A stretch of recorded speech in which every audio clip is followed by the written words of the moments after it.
आपने मोहित और पिंकी को देखा है क्या? चाचा आपने नहीं कहीं देखा है क्या? नहीं नहीं, मैंने नहीं देखा।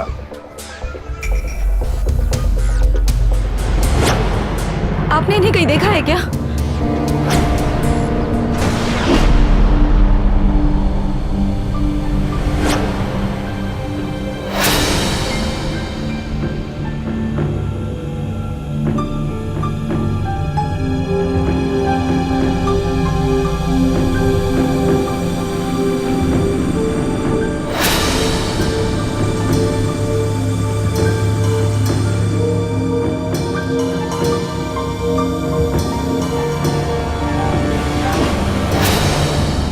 भोपाल शहर के एक भरे बाजार में एक औरत अपने बच्चों की तलाश में मारी मारी फिरती है।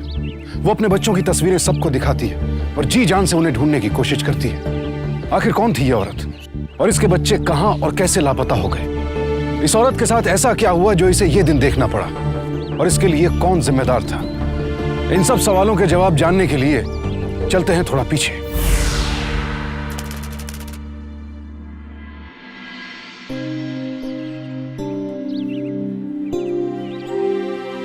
मोहित, पिंकी, इधर आना। अच्छा मुझे ये बताओ, मैं यहाँ पे रखूं या फिर वहां पे रखूं? यहाँ पर नहीं, यहाँ। ठीक है, इससे ना यहीं रखते हैं। अब ठीक है? हाँ। क्या है मम्मा के हाथ में, जल्दी बताओ। नहीं पता। नहीं पता? अच्छा ये बताओ कौन से हाथ में?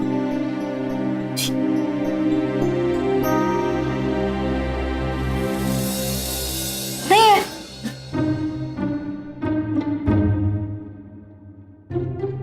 इस वाले हाथ में। चलो जल्दी से खा लो। पहले किसी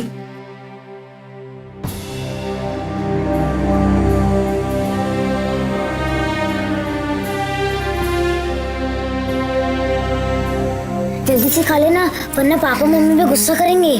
ठीक है? जल्दी से खा लेना, वरना पापा मम्मी पे गुस्सा करेंगे।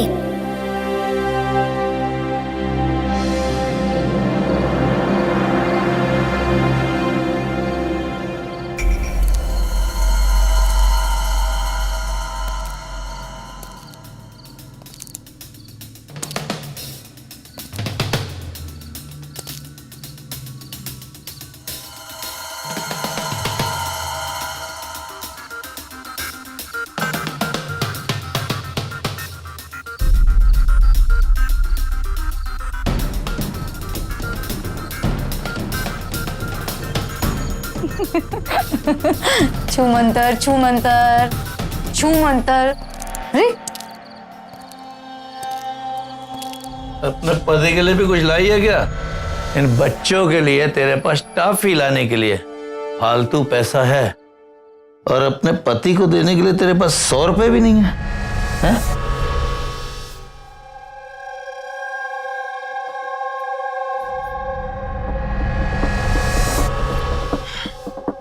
पति वो होता है जो अपनी मेहनत की कमाई से अपना घर चलाए, ना कि अपनी पत्नी के पैसों पर ऐश करे।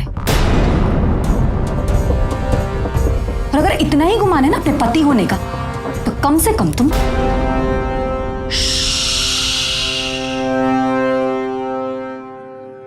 धीरे बोल।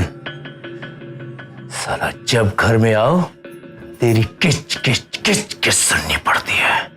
और हाँ, ये जो तू मेरे को पैसा देती है ना, ये कोई एहसान नहीं करती तू मेरे पे, ये तू भुगतान करती है तेरे बाप ने जो मुझे धोखा दिया उसका, समझी? चल जा, जल्दी लेकर आ कुछ खाने को। अल्लाह जब घर में आओ इसकी बकवास।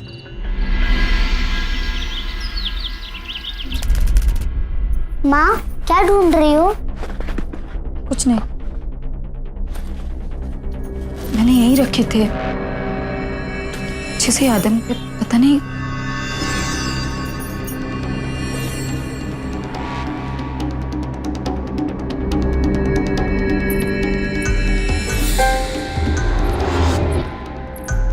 मैंने उस उसमें कुछ रुपए रखे थे। मैं आपसे पूछ रही हूं, मैंने अंदर 1000 रुपए रखे थे, नहीं मिल रहे हैं। तो कहीं आपने तो नहीं लिया? जब चाहूं ना उससे पैसे छीन सकता हूं, समझी? मुझे चोरी करने की जरूरत नहीं है।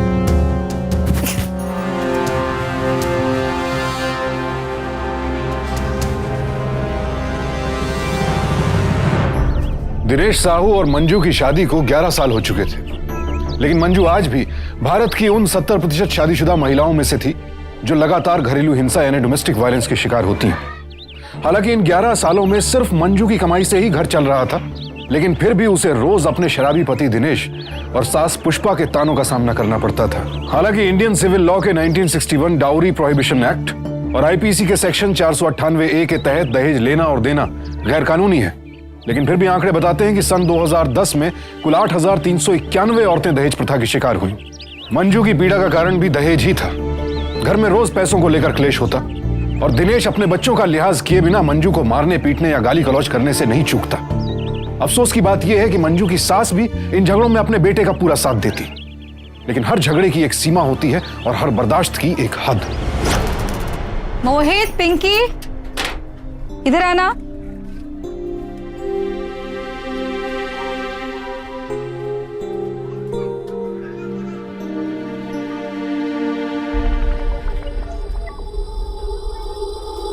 मेरा काम किया।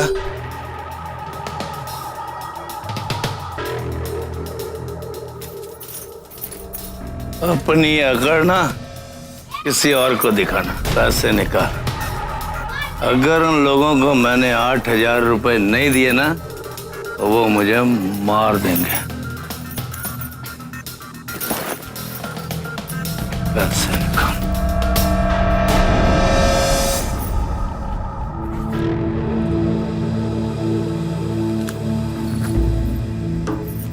सिर्फ 200 रुपए?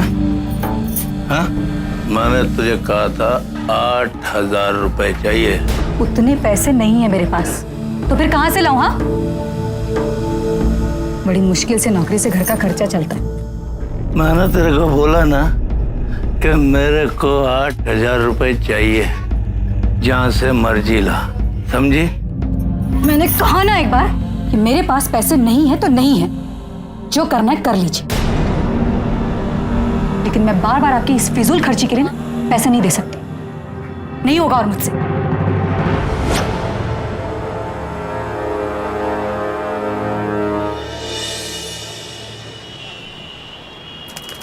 चाहे जो हो जाए सुमन, लेकिन मैं उन्हें पैसे नहीं दूंगी। एक तो बड़ी मुश्किल से बच्चों के खर्च के लिए पैसे जोड़े हैं मैंने। लेकिन मंजू, हर चीज की एक हद होती है। ये रोज रोज की मारपीट तू कब तक बर्दाश्त करेगी? पता नहीं, कभी कभी मन करता ना कि बच्चों को लेकर यहाँ से कहीं दूर चली जाऊं। फिर सोचती हूँ यहाँ कम से कम एक नौकरी तो है और बच्चों के सर पर एक छत। बस यही सोचकर जी रही हूँ। तू चिंता मत कर, सब ठीक हो जाएगा।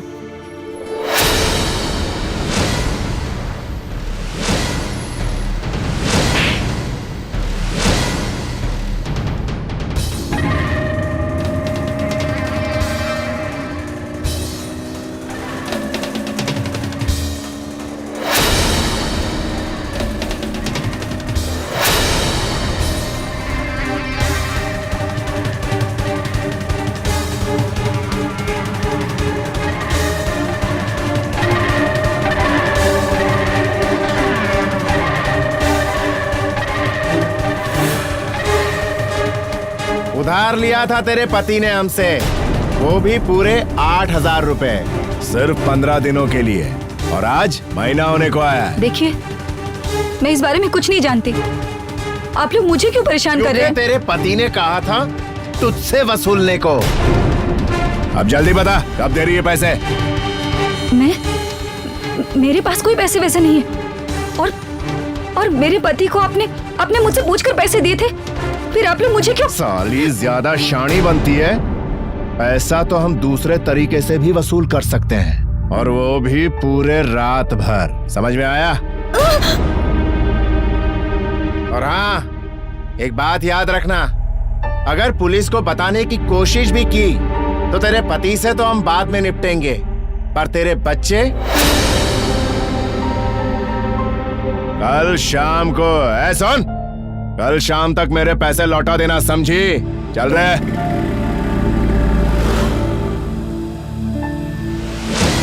तो तेरे पति से तो हम बाद में निपटेंगे, पर तेरे बच्चे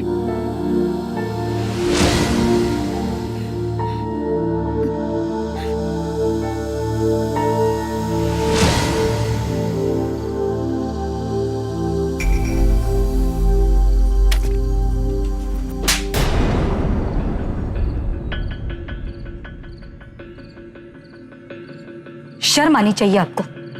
इन पैसों के लिए आपने मुझे उन गुंडों से धमकी दिलवाई। अपनी पत्नी के साथ ऐसी नीच हरकत।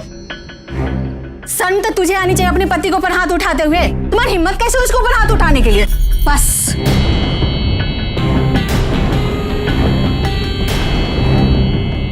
बहुत हो गया, मगर अब बर्दाश्त नहीं करूंगी।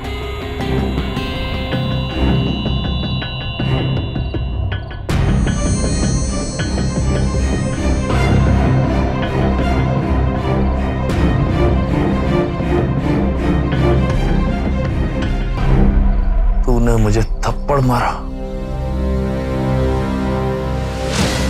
मोहित, पिंकी, इधर आओ। कहाँ हो तुम लोग?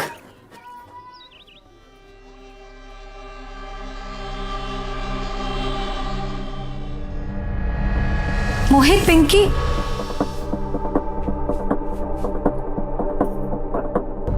शायद बच्चों के साथ होंगे। बेटा, तुमने मोहित और पिंकी को देखा? आलू खेलने नहीं आए। नहीं आए? फिर कहाँ चले गए?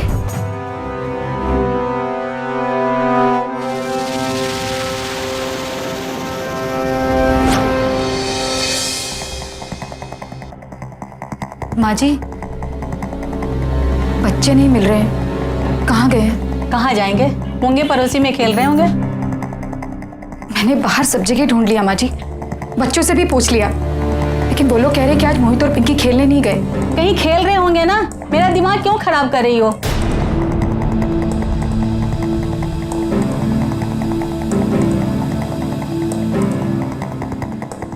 माँ जी, कहीं वो तो अपने साथ नहीं ले गए? अरे दीनू तो सुबह में गया, फिर उसके साथ बच्चे कैसे हो सकते हैं? जाके ढूंढो। जब देखो मेरे बेटे के पीछे पड़ी रहती है।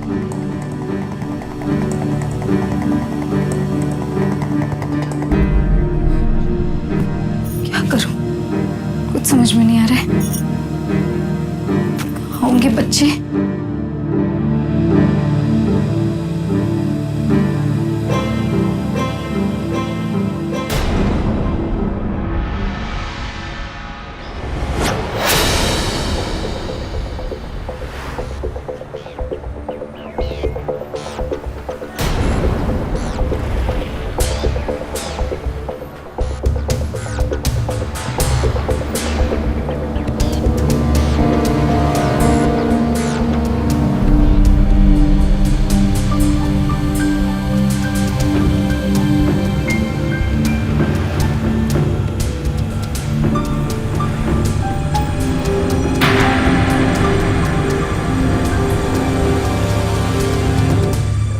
मंजू ने पूरा मोहल्ला छान मारा, आसपास की दुकानों और सभी जगहों पर ढूंढा, लेकिन उसके बच्चे उसे कहीं नहीं मिले। आखिर मंजू के बच्चे अचानक कहां लापता हो गए? क्या यह अपहरण का मामला था या इस घटना के पीछे कोई और वजह थी? मंजू को कुछ सूझ नहीं रहा था। और तो और उस रात दिनेश भी घर वापस नहीं लौटा। आखिरकार जब मंजू के पास और कोई रास्ता नहीं बचा तो वो मदद मांगने पुलिस के पास पहुंची, लेकिन पुलिस भी 24 घंटे बीतने से पहले रिपोर्ट न लिखने के लिए मजबूर थी। मंजू ने जैसे तैसे अपने बच्चों की सलामती के लिए प्रार्थना करते वो रात काटी और 24 घंटे पूरा होते ही वो फिर से पुलिस स्टेशन पहुंच गई। सर, मेरे बच्चे कल स्कूल से लौटने के बाद किसी को नहीं दिखे। और तो और मेरे पति भी कल सुबह से घर से निकले हुए हैं, अब तक घर नहीं लौटे। यानी आपके बच्चे और पति दोनों गायब हैं? जी, मुझे उनका पता नहीं, लेकिन मेरे बच्चे मुझे कल से नहीं मिल रहे। आपके पति करते क्या हैं? जी कुछ नहीं करते हैं, बस मेरी नौकरी से घर चलता है। आपके पति की किसी से कोई दुश्मनी या कभी कोई झगड़ा हुआ हो? जी पता नहीं। हाँ, उन्होंने किसी से पैसे उधार लिए थे और जब मैंने उन्हें पैसे नहीं दिए तो उन्हीं के कहने पर उन गुंडों ने मुझे धमकी दिलवाई, मुझे और मेरे बच्चों को नुकसान पहुंचाने की, और बस इसलिए मुझे उन्हें पैसे देने पड़े। आप उन गुंडों को पहचान सकती हैं? जी। शर्मा, एक काम करो, पुलिस की सारी फाइल्स इनको दिखाओ, हो सकता है उन गुंडों में से कोई गुंडा हो। Yes sir. जी।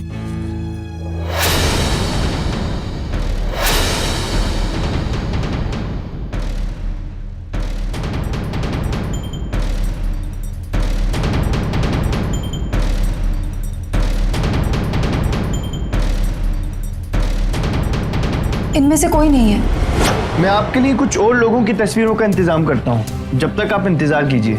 जी।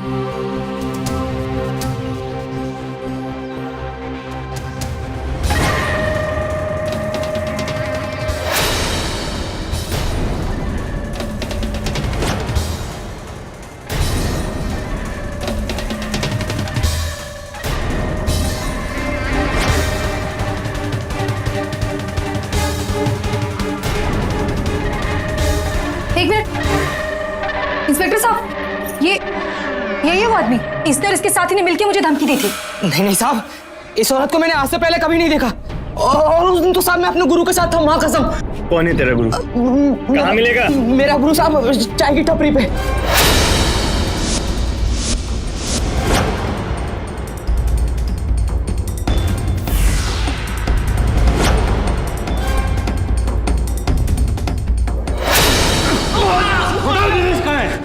मुझे नहीं पता साहब।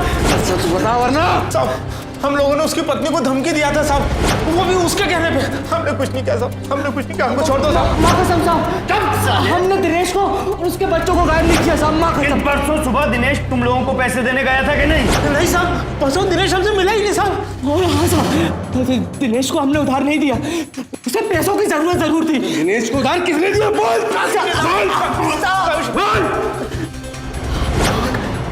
हकीम भाई ने साहब। हकीम भाई ने। तुम रहता कहाँ है?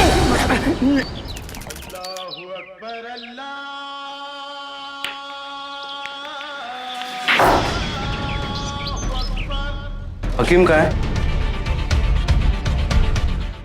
हकीम ऊपर है।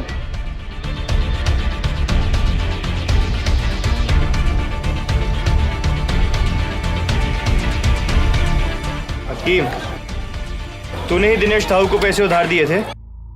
हाँ साहब, पूरे 8,000 रुपए दिए थे।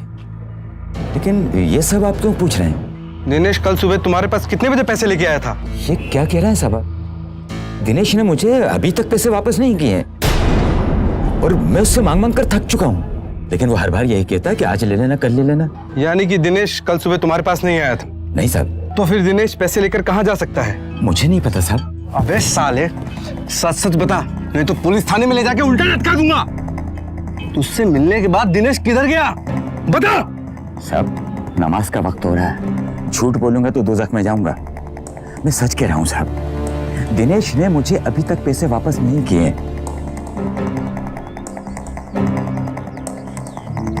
ठीक है, हमने हकीम भाई से पूछताछ की, लेकिन आपके पति वहां पे भी नहीं गए। हे भगवान, मेरे बच्चे इस वक्त कहाँ हैं, किस हाल में? आपके पति की आपसे बनती नहीं थी ना, और जो पैसे उसने आपसे लिए उधार भी नहीं चुकाए, अचानक गायब हो गया, और साथ में आपके बच्चे भी गायब हो गए। कहीं ऐसा तो नहीं कि आपके पति खुद आपके बच्चों को लेकर कहीं चले गए हों? सर, अगर ऐसा है तो इस बारे में इनकी सास को जरूर मालूम होगा। कहीं आपका बेटा अपने बच्चों के साथ जानबूझकर गायब तो नहीं हो गया? मेरा बेटा कोई पागल नहीं है कि अपने बच्चे को लेके गायब हो जाएगा। तो उसके पास खुद खाने के लिए पैसा नहीं है, बच्चों को क्या खिलाएगा? लेकिन उधार चुकाने के लिए आपके बेटे ने जो पैसे इनसे लिए थे, वो 8,000 रुपए शायद आज भी उसके पास है। हाय राम, कहीं वही पैसे तो उसकी मुसीबत नहीं बन गए और आप लोग हैं कि उसके ऊपर शक कर रहे हैं? चाहिए आप लोग ढूंढिए उसे। ठीक है, हमें जैसे कुछ पता चलेगा हम आपको फौरन खबर कर देंगे।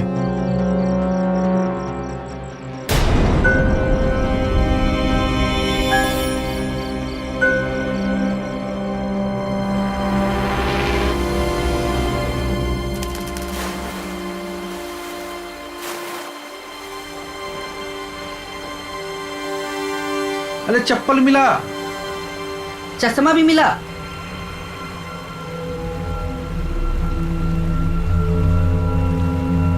अरे लाश।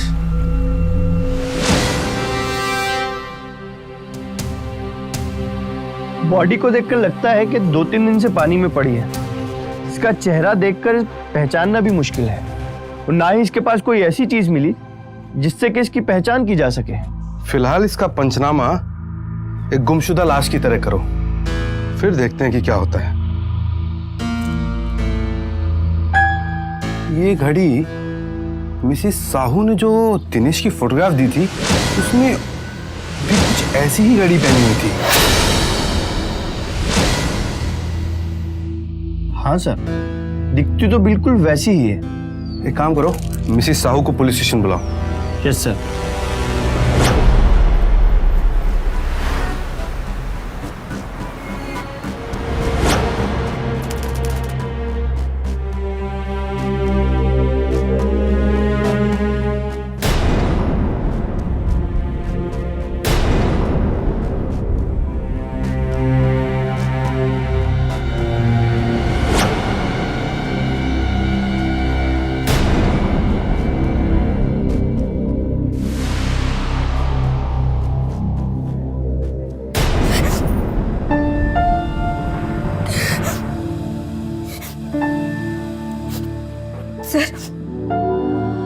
ये मेरे पति हैं या नहीं, मैं नहीं जानती। मुझे मेरे बच्चे चाहिए बस।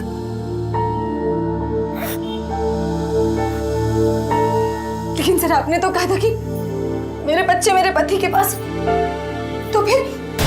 देखिए, पहले हमें भी लगा था कि आपके पति आपके बच्चों को लेकर कहीं दूर चले गए, लेकिन अब लाश मिलने के बाद मुझे नहीं लगता कि आपके बच्चों को गायब होने में आपके पति का कोई हाथ है। तो फिर मेरे बच्चे कहाँ हैं? किसके पास है? कैसी हालत में है? मैं नहीं जानती, मुझे मेरे बच्चे चाहिए बस। मेहरबानी करके कुछ कीजिए, मेरे बच्चे मुझे देखकर पुलिस की बातों से अब मंजू को भी लगने लगा था कि उसके बच्चों के गायब होने के पीछे उसके पति का ही हाथ है। लेकिन दिनेश की लाश मिलने के बाद भी उसके बच्चे कहीं नहीं मिले थे। तो आखिर मंजू के बच्चे थे कहां और किसके पास थे? यह सोचकर मंजू का दिल और दहल गया। मंजू अपने पति के हाथों इतने दुख सह चुकी थी कि अब उसे अपने पति की मौत का उतना गम नहीं था। उसे बस अपने बच्चों की चिंता थी। और जब 5 दिन बीत जाने के बाद भी पुलिस को उसके बच्चों की कोई खबर नहीं मिली, तो मंजू ने अपने बच्चों को खुद ही ढूंढने का फैसला कर लिया। सर, ये मेरे बच्चे हैं जो काफी दिनों से गुमशुदा हैं। मैं चाहती हूँ कि अखबार में आप इनका इश्तिहार छपवाएं। जी।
देखिए, हमने सभी पुलिस चौकियों में खबर कर दी है, लेकिन अभी तक कुछ पता नहीं चला है।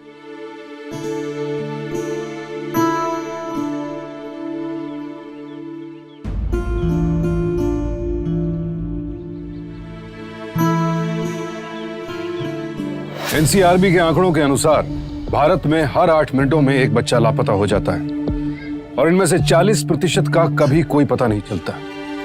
मंजू को डर था कि कहीं उसके बच्चे इन आंकड़ों का हिस्सा न बन जाएं। इसीलिए पुलिस के लाचारी जताने के बावजूद उसने अपने बच्चों के वापस मिल जाने की उम्मीद नहीं छोड़ी। उनकी तलाश में मंजू ने भोपाल के हर बाजार, नुक्कड़, गली कूचे, बस स्टैंड, जहां उससे हो सका, अपने बच्चों की गुमशुदगी के पोस्टर्स लगाए। मंजू का हर दिन अपने बच्चों के वापस मिल जाने की उम्मीद में बीत जाता। कई हफ्ते यूं ही गुजर गए, लेकिन उसकी उम्मीद बंधाने वाला कोई नहीं था। और फिर एक दिन अचानक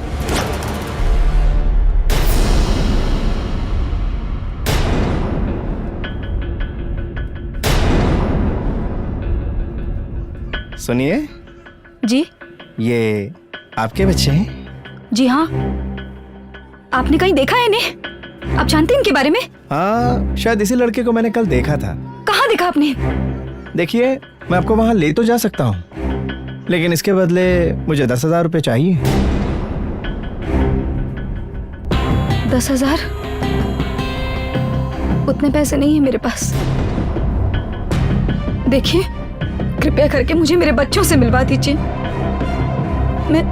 मैं हाथ जोड़ती हूँ आपके सामने, भगवान के लिए मेरी मदद कीजिए। मुझे मेरे बच्चों से मिलवा दीजिए। लेकिन तुझे कैसे यकीन है कि पैसे मिलने के बाद भी वो आदमी तेरी मदद करेगा? हो सकता है कि वो मौके का फायदा उठा रहा हो और फिर कहीं तेरे पैसे लेकर भाग गया तो? या फिर ये भी हो सकता है कि किसी दूसरे ही बच्चे को मोहित बनाकर खड़ा कर दे तेरे सामने। फिर क्या करेगी तू? नहीं सुमन, लेकिन मुझे ये जोखिम तो उठाना ही पड़ेगा। अपने बच्चों के खातिर मुझे ये सब करना होगा। मुझे अपने जेवरात ही क्यों ना बेचने पड़ जाए, लेकिन मैं अपने बच्चों का पता लगाकर ही रहूंगी।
मोहित,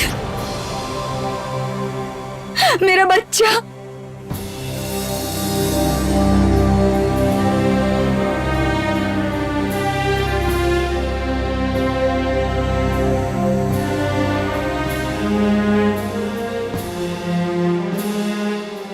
तू इस हालत में, और पिंकी कहाँ है? वो ठीक तो है ना? मैंने तुम दोनों को कितना ढूंढा बेटा। तुम दोनों अचानक कहाँ चले गए थे? बोलो, कहाँ गायब हो गए थे? किसने किया ये सब? तू बोलता क्यों नहीं? बोलना बेटा। पापा ने।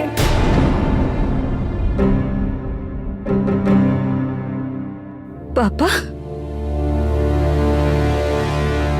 वो जिंदा है? मैं तुम्हारे पापा को कभी माफ नहीं करूंगी। उन्होंने तुम्हें मुझसे अलग किया। मैं तुम दोनों को यहां से वापस लेकर जाऊंगी।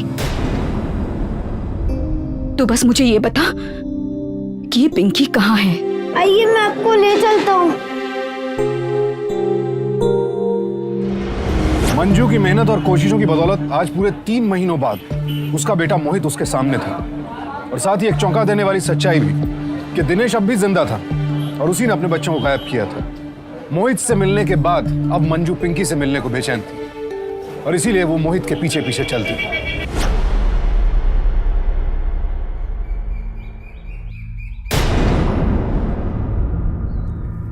बेटा, तू यहीं रुक, मैं अभी आई।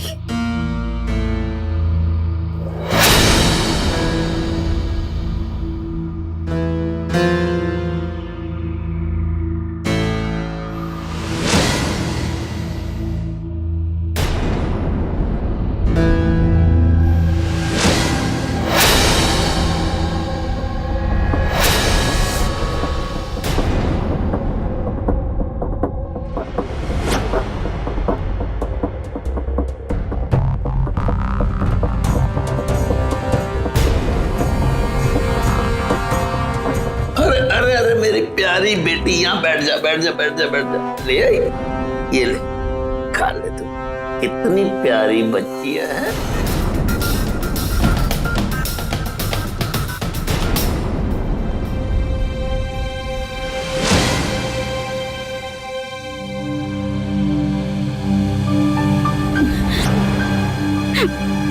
बेटा सुन, तो चुपचाप घर के अंदर जाना, ठीक है? और देख, घबराना बिल्कुल भी मत। मम्मा है ना, मैं थोड़ी देर में तुम दोनों को यहाँ से वापस लेकर जाऊंगी, पक्का, ठीक है? और हाँ, पिंकी को कुछ भी मत बताना, ठीक है ना? और पता है, मम्मा ने ना तुम लोगों के लिए कितनी सारी टॉफी जमा की है, ये देख, ले। और पिंकी को भी दे देना, ठीक है? और बाकी की टॉफी ना हम घर चल करके खाएंगे, है ना?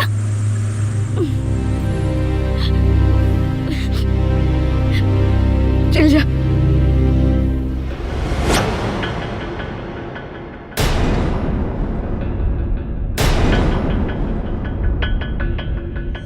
सच कह रही हूँ इंस्पेक्टर साहब, मैंने खुद उन्हें देखा। लेकिन आपके पति मर चुके हैं तो जिंदा कैसे हो सकते हैं? मैं वो नहीं जानती, मुझे बस मेरे बच्चे चाहिए। हो सकता है आपको कोई गलतफहमी हुई हो। आप लोग मेरी बात का विश्वास क्यों नहीं कर रहे? मैंने खुद उन्हें देखा है अपने बच्चों के साथ। किसी को इतना बड़ा धोखा नहीं हो सकता। मेरा छोटा सा बेटा मुझे ढाबे पे काम करता मिला, और मेरी बच्ची। ठीक है, चलिए आओ। टॉफी खाएगी? अरे ये तो मम्मी वाली टॉफी है ना, लेकिन मैं लाया हूँ, पापा को मत बताना।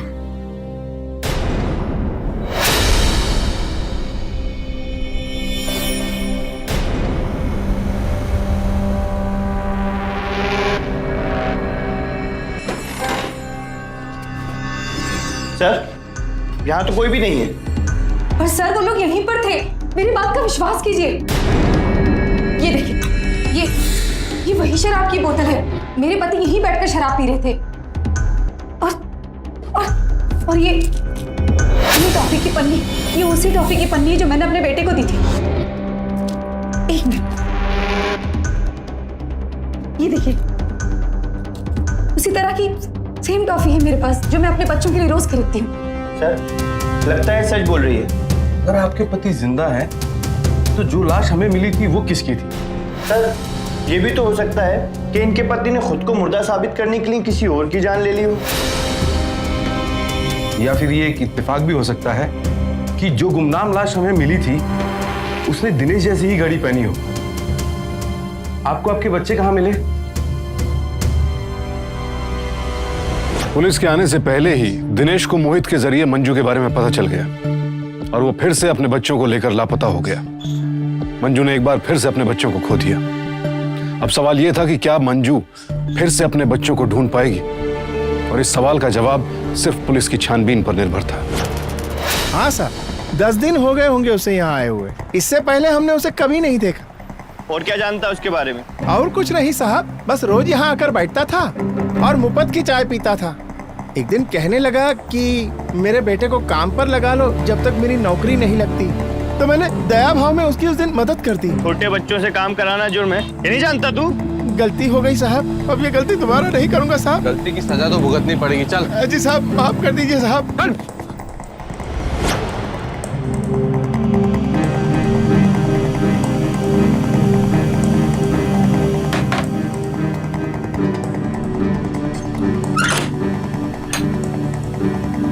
क्या बात है साहब? दिनेश साहब कहाँ है? वो तो कल ही कमरा खाली करके चला गया साहब। कहाँ गया? मुझे उसके बारे में कुछ नहीं मालूम, कहाँ से आया कहाँ गया। अच्छा, बिना पूरी जानकारी के तूने एक अनजान आदमी को कमरा किराए पर दे दिया, और वो भी 2 बच्चों के साथ।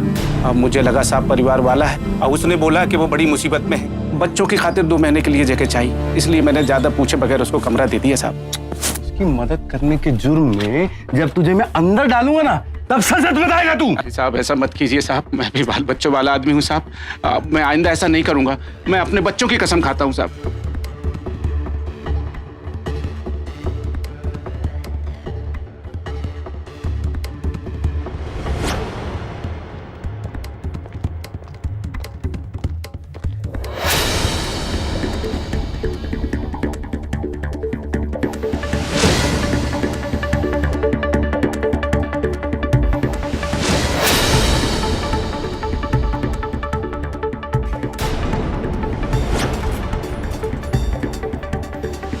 मंजू के बच्चों को ढूंढने की कोशिश में पुलिस को कई और ऐसे बच्चे मिले जो कि चाइल्ड ट्रैफिकिंग यानी बाल तस्करी और बाल श्रम के शिकार थे।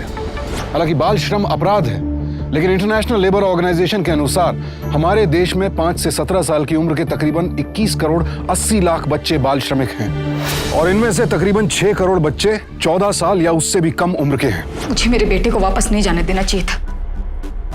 कम से कम इस वक्त वो तो मेरे पास होता। आपके दोनों बच्चे आपके पास होंगे, हौसला रखिए। देखिए, हमारी तहकीकात से इतना तो पता चल गया है कि आपके पति जिंदा है और आपके दोनों बच्चे उसके पास हैं। सर बस एक बार दिनेश हमारे हाथ लग जाए ना, और अगर अब भी उसके पास अपनी घड़ी है तो वाकई हमें किसी और की लाश मिली थी, और अगर ऐसा नहीं है तो इसके पीछे भी उसी का कोई हाथ है। पर वे कब मिलेंगे? कब मैं अपने बच्चों से मिल पाऊंगी? बड़ी मुश्किल से एक मौका हाथ लगा था, और वो भी। देखिए, हमें पूरा विश्वास है कि दिनेश जहां कहीं भी छुपा है, आज नहीं तो कल खाने पीने के सामान लेने के लिए बाहर जरूर आएगा। और इस तरह के हर जगह पर हमने नजर रखी हुई है, और वहां पर भी जहां बच्चों से काम कराया जाता है। आज नहीं तो कल वो हमारे हाथ जरूर लगेगा। हमारे देश में बाल मजदूरी करवाने वाले अपराधियों के लिए 3 महीने से लेकर 1 साल तक की सजा और 10,000 रुपयों से 20,000 रुपयों तक के जुर्माने का प्रावधान है। बहरहाल मंजू के केस में अब तक पुलिस को दिनेश या उसके बच्चों का कोई भी सुराग नहीं मिल पाया था। यह केस पुलिस के लिए अजीबोगरीब गुत्थी बन गया था, लिहाजा पुलिस अपनी तफ्तीश में लगी रही और आखिरकार एक दिन अचानक उन्हें सफलता मिली।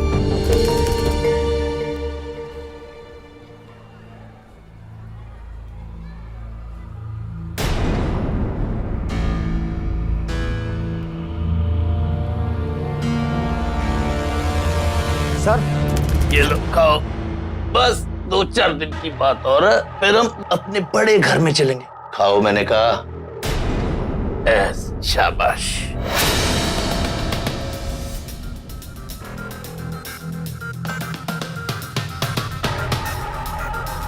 कितनी दूर से लाया हूं मैं आपके लिए ये। खाओ खाओ, बोला ना बेटी, खाओ खाओ, मैंने कहा खाओ। शाबाश। पकड़ पकड़ पकड़, रुक साले बददिमाग आदमी अपनी पत्नी से बदला लेने के लिए अपने बच्चों को किडनैप करते हैं। मेरे बच्चे मैं किडनैप क्यों करूंगा उनका? हटेगा।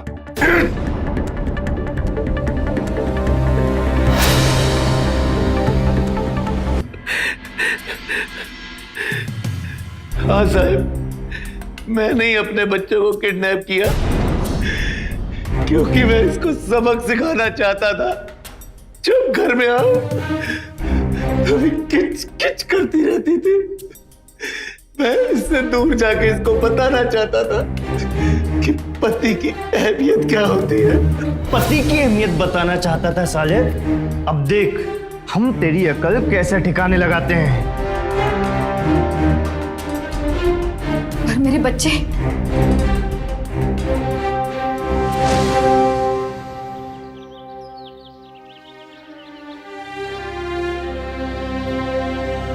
मम्मी